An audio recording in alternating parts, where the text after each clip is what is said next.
Trumpas atvėrė politinį pragarą Kuboje šią trečiadienį, 2026 m. gegužės 20 d., kai nurodė JAV teisingumo departamentui Majamyje paskelbti oficialų kaltinimą Raului Castrui, paskutiniam gyvam Castrui iš senosios vadovybės, kuri dešimtmečius valdė salą. Šis kaltinimas paliečia Fidelio brolį, buvusį ginkluotųjų pajėgų vadą ir buvusį Kubos prezidentą dėl jo tariamo dalyvavimo sąmoksle, kurio pasekoje 1996 metais buvo numušti du civiliniai broliai gelbėtojai grupės orlaiviai tarptautiniuose vandenyse, kai jie vykdė humanitarinę misiją padėdami nuo diktatūros jūrą bėgantiems kubiečiams. Trumpo vyriausybė paskelbė šį pranešimą Laisvės bokšte, kubiečių tremties akivaizdoje, ir pavertė prieš 30 metų atsivėrusią žaizdą tiesioginiu teisminiu spaudimu prieš galutinį Castro šeimos simbolį. Dabar Raulis nebėra laikomas vien tik istorinė Kubos komunizmo figūra, bet ir kaltinamojų JAV teisme dėl neginkluotų civilių žūties. Ir jei Vašingtonas nusprendė imti šios bylos būtent dabar, simbolinę Kubos nepriklausomybės dieną, kas dar gali laukti Havanos po šio pirmojo smūgio? Ir kodėl buvo pasirinkta būtent gegužės 20-oji Kubos nepriklausomybės simbolis, kad būtų pradėtas šis kaltinimas? Daugelis žmonių vis dar mano, kad turint CMPJO, paskyrą Instagram ar net svetainės domeną, verslo pavadinimas jau yra apsaugotas. Tačiau tai neveikia taip. Tiesa paprasta. Prekės ženklas iš tikrųjų priklauso jums tik tada, kai jis yra užregistruotas į NPI. Be šios registracijos bet kuri įmonė gali bandyti naudoti tą patį pavadinimą, ginčyti jūsų tapatybę ir netgi sukelti pavojų viskam, ką sukūrėte. Štai kodėl MoveOn įsitraukė į šį procesą. Jau daugiau nei 10 000 apsaugotų prekės ženklų 100%, internetinis aptarnavimas ir veikla daugiau nei 17 šalių. MoveOn tapo prekių ženklų registravimo etalonu ir tai yra įmonė, kurią visiškai pasitikiu. Todėl nelaukite, kol iškils problema, kad pradėtumėte ieškoti sprendimo. Apsaugokite savo verslo pavadinimą dabar. Nuoroda yra aprašyme ir šiame QR kode ekrane. Pranešimas įvyko Laisvės bokšte, Majamyje, vietoje, kuri kupina prisiminimų Kubos tremtiniams. Ten, dalyvaujant federalinėms, valstijų valdžios institucijoms ir aukų artimiesiems, laikinasis generalinis prokuroras Todas Blanchis pareiškė, kad Trumpo vyriausybė nepamiršta savo piliečių ir kad užsienio lyderiai negali žudyti amerikiečių. Ir tiesiog laukti, kol praeis laikas. Ši frazė turi naujos politinės ofenzyvos svorį. Baltieji rūmai šią bylą traktuoja kaip nusikaltimą, bet taip pat ir kaip žinutę. Tie, kurie įsakė, dalyvavo ar slėpė amerikiečių nužudymą, nėra apsaugoti nei pareigomis, nei amžiumi, nei atstumu. Kaltinimą Majamyje pateikė federalinė didžioji prisiekusiųjų kolegija ir išaiškėjo būtent šiandien jautrią kubiečiams datą, gegužės 20-ąją, susijusią su Kubos nepriklausomybe. Teisingumo departamentas pranešė, kad Raulis Modestas Castras Ruizas, kuriam 94 metai, buvo apkaltintas kartu su dar 5 kaltinamaisiais susijusiais su Kubos režimu. Skunde nurodoma, kad Kubos kariniai orlaiviai paleido raketas į 2 neginkluotus civilinius broliai gelbėtojų lėktuvus, nužudydamos Karlą Kostą, Armandą Alejandrę Jaunesnį, Marijų de la Peña ir Pablą Moralesą. Grupė broliai gelbėtojai veikė iš pietų Floridos ir vykdė humanitarinės misijas.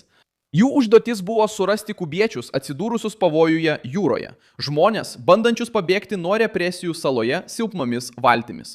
Pasak kaltinimo, Kubos žvalgybos agentai buvo infiltruoti į organizaciją ir perdavė ofintaciją apie skrydžius režimui.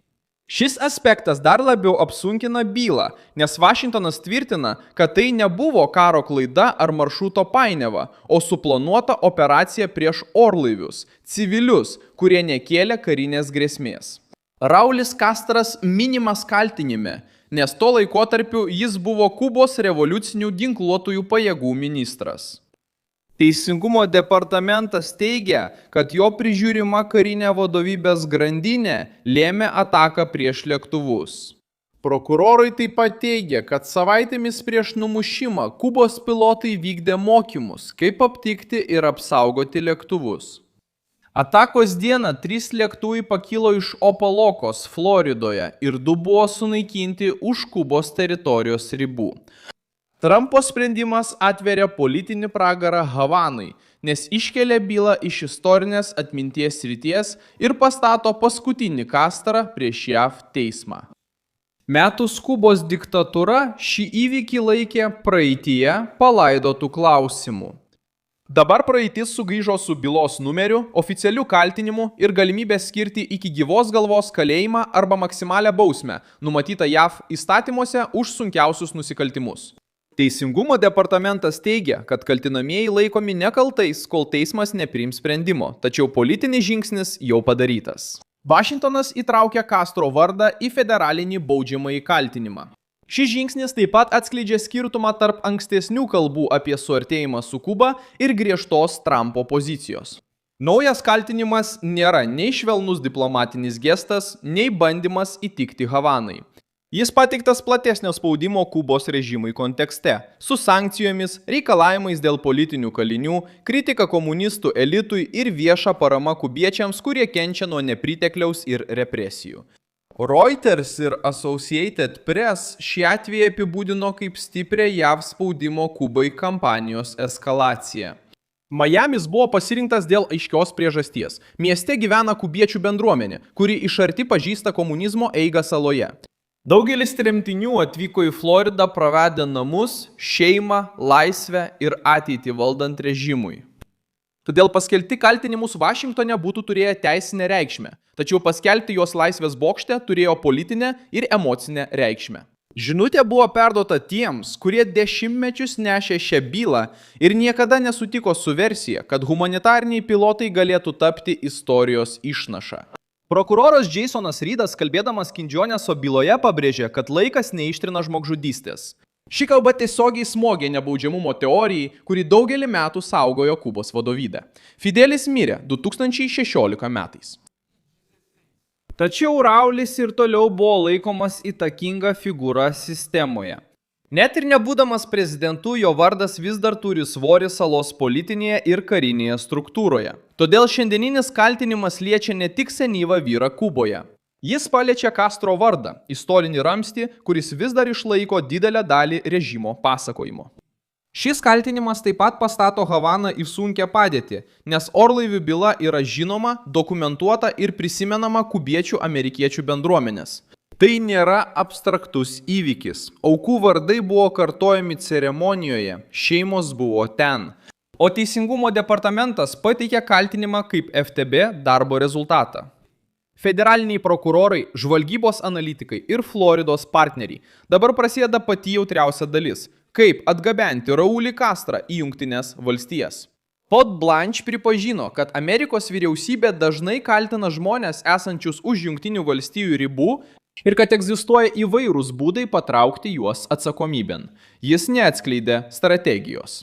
Tačiau jis aiškiai pasakė, kad kaltinimai buvo pateikti ne vien simboliniais tikslais. Yra arešto orderis ir tikimasi, kad jie arba atvyks, arba bus sulaikyti teisėtų būdu.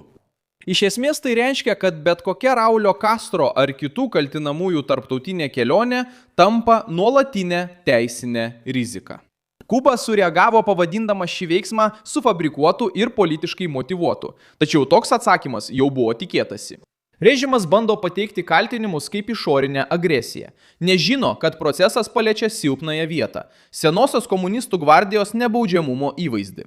Nuo šiandien Raulis Castro nebepasirodo tik kaip buvęs prezidentas ar Fidelio brolis.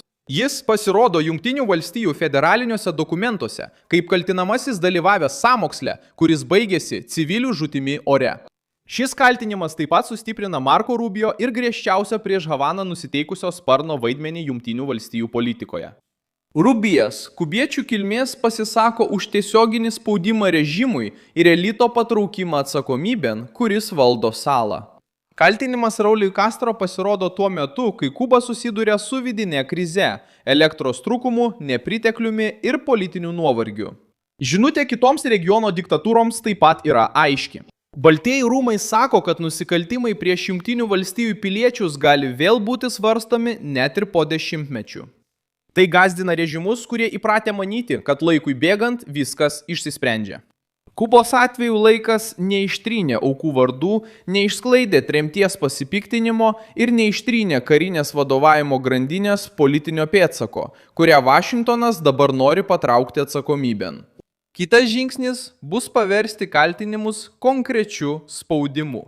Donaldas Trumpas atvėrė pragarą Kuboje, nes pastatė paskutinį senosios revoliucinės vadovybės Castro akistaton su kaltinimu, kurio režimas negali ištrinti propagandą. Aš esu Milsonas Aliuesas, internacionalistas ir mano tikslas – kasdien pateikti jums teisingą informaciją. Naujienų nuorodos yra vaizdo įrašo aprašyme. Paspauskite patinka šiam vaizdo įrašui, užsiprenumeruokite kanalą ir pabaigoje peržiūrėkite komentarus, kad dar labiau įsitrauktumėte į Milsono Aliueso bendruomenę.